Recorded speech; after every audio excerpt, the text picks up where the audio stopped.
I'm Andy, the Natural Couture. I'm Stefan Bonner. This is Canada Spider Grove. I'm Cara Priesing. This is Brandon Truth Vera. Hey, I'm Ariane Celeste. Yeah, I'm Chuck the Duck. I'm Forrest Griffin. I am Fyodor. You are watching MMA Fix. For RawVegas.tv and the MMA Fix, we're at Hawaiian Tropic Zone in Planet Hollywood. My name's Dave Farah, and I'm standing next to War Machine. How are you, man? Not bad, man. Not bad. Tell us what you're doing here tonight. I'm just here to, hang out, watch the UFC. Okay, nothing wrong with that. The producer of RawVegas.tv, her name is Joyce, and when the request came in to do an interview with you, the first thing that she said was, I don't know, there's a lot of controversy surrounding this guy. Obviously, that's true. Let's talk about, first and foremost, what you're doing to sort of right your image in the MMA world. I'm a little bit of a character, speak my mind, and I do a lot of impulsive things. But it's got me in some trouble, cost me some money. I'm trying to really, really, really think before I act. It's hard, but I'm trying. So I'm just trying to, calm it down a little bit. Maybe keep some of my opinions to myself. Even though I believe in them, a lot of people don't like them. So would you say that the controversy raises your profile at all? It actually helps you in some ways? It helps me. It makes people hate me and love me, which is a good thing, because when you fight, you want noise. You want the fans to either cheer for you or boo you, but you want them to care either way. You don't want to be the guy that half the guys like you and half the guys don't care. You want everyone to want to watch you either win or lose. So it's good for me. That was one thing that actually surprised me when you were walking out to fight. I think it was at the Pearl that night for the Ultimate Fighter finale. There was a lot of excitement surrounding you even at that time, and that was a lot of cheers. Maybe today it would be a different scene if you walked into the octagon. People would maybe be booing because there has been a lot of controversy. Is any of that, honestly, though, orchestrated? Have you said, I'm going to be controversial intentionally so that way people will either love me or hate me? Yeah, I do use it to my advantage. I realize that, and I realize that it will help me get more fans and get more enemies and just get my name out there, further.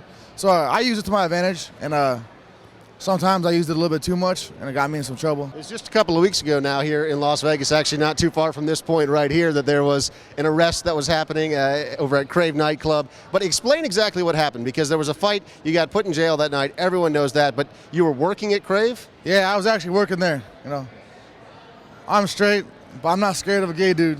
They don't scare me, you know what I mean? I work there on Saturday nights to make extra money.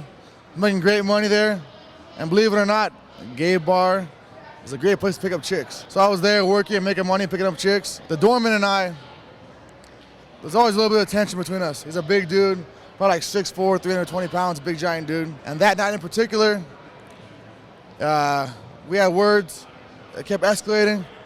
He was gonna beat me up, I was gonna beat him up. We're talking shit. And eventually it got to the point where it's like, well, what's up? And he's like, what's up? Do something. He's telling me to do something, egging me on, kind of challenging me. He wanted to fight. Well, dude, you don't want to fight me. Well, yeah, come on, let's do it. We did it. He lost. It was only one punch. I didn't terrorize him. One punch. He lost, I won, I got in trouble. Had I lost, I would have went home, went to sleep, woke up and said, I'm not gonna do that again. Some people are a little bit different. They like to pick fights and they like to, call the cops. So, that's his problem. Have you talked to your lawyers? I mean, what's the next step? Are you going to be in serious trouble for that? Because, getting in a fight can lead to all sorts of legal issues down the road and even, potentially jail time. Yeah, well, I'm in charge of the misdemeanor battery. A battery, though, means you attack someone and hurt them. In this case, there was a consensual fight. We both agreed to fight. It was on private property, so it should be changed in court to a mutual combat, which is still a misdemeanor, but it's not as severe as a battery. It wasn't excessive. I didn't knock him out and just keep destroying him. It was one punch and that was it. It was fair fight. Actually, not fair. He was way bigger than me, and I was actually kind of scared. I mean, not scared, but nervous. I've trained with big giant guys before, and they hit hard and they're heavy. So I wasn't about to let that big giant dude hit me first, and I wasn't about to be underneath that guy. So I was nervous. I was nervous, and I felt a little bit threatened, and I came out on top. Now I'm in trouble. Let's take one step back. You say you're working at Krave. What exactly were you doing? What was your job? I was doing bottle service. Like when you go to a big club and you have the cute girl that serves you drinks. I was the cute guy, I guess.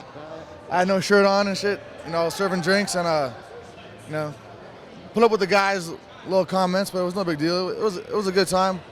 It was great money, and, like I said, I'm not scared of gay dudes. So Okay, let's talk about that, though, because that's interesting. I mean, you're an MMA fighter, and people think anyone that's in the public eye automatically has a lot of money. Everyone knows that is in the entertainment industry. That's just not the case. You have to do some side jobs to make some extra cash, but at the end of the day, you're an MMA fighter, right? That's what you want to do for a living. my profession, my career is fighting, but unfortunately, it doesn't always pay that well, and you have setbacks, injuries, delayed fights, canceled fights. So you need money.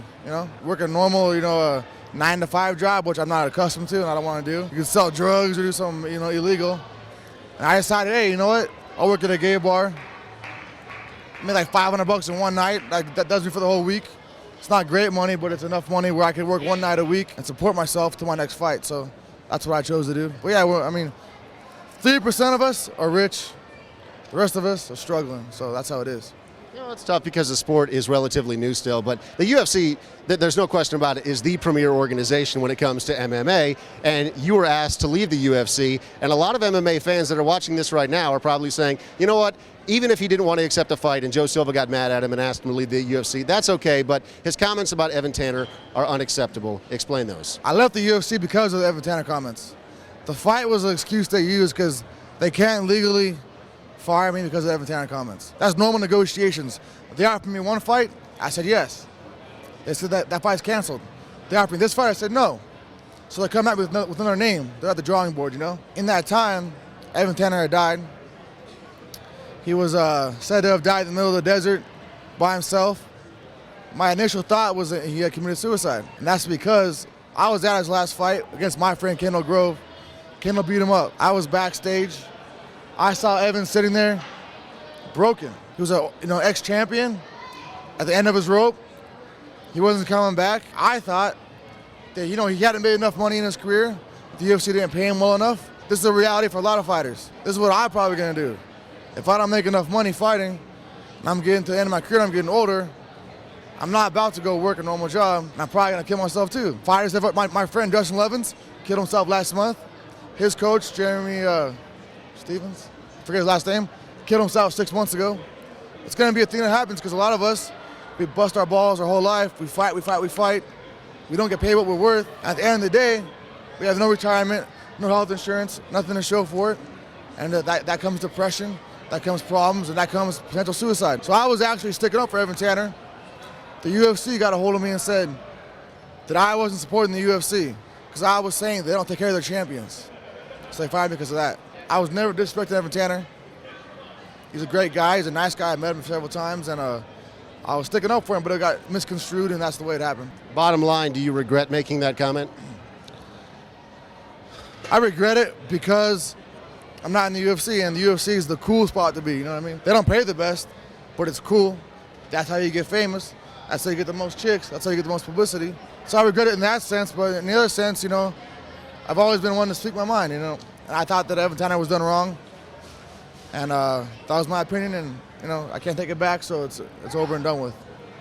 Speaking your mind, the MySpace space specifically has given you a lot of problems. Of course, the most recent controversy was saying, quote, somebody should smoke the new president, Obama. Do you regret that statement? I posted that statement and took it down an hour later. That was because I thought about it and took it down and realized it was dumb. I posted it because basically I said in the bulletin that I hope he gets smoked and every president after him gets smoked until they find one that can represent the people. The people aren't rich, you know what I mean? A small percentage of the population are filthy rich. That being said, most guys like George Bush and those guys are filthy rich. They had no problems in their life. They're spoon-fed their whole life, filthy rich. How can they relate to us? They can't. So I was just saying that, screw him. He's not gonna make a change. Basically like, screw him and every president to come until we get one that can come from us. And that's never gonna happen, but I didn't want him to get smoked. I know he has a family, he's probably a nice guy. That was a poor choice of words. I apologize for that, and I realized there was a mistake right away, and I changed my. I took it down after an hour. So took it down after an hour, and then you said, "I'm going to take the whole MySpace page down. I need to stop blogging. This shit is getting me in trouble." Have you in fact done that? Nah, that's not gonna happen. I'm gonna stop posting such controversial things, though. I'm gonna keep it, a little bit toned down, just because it's better. I lost a lot of money. I lost potentially a lot of money because of that, and it's not worth it. So. Okay, at the end of the day, everyone believes in second chances, or maybe in your case, third and fourth and fifth chances.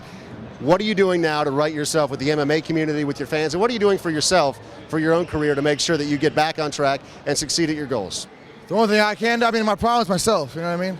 I've already been on medicine for the last year to help me control myself. That's helped a lot, more than you guys would ever know.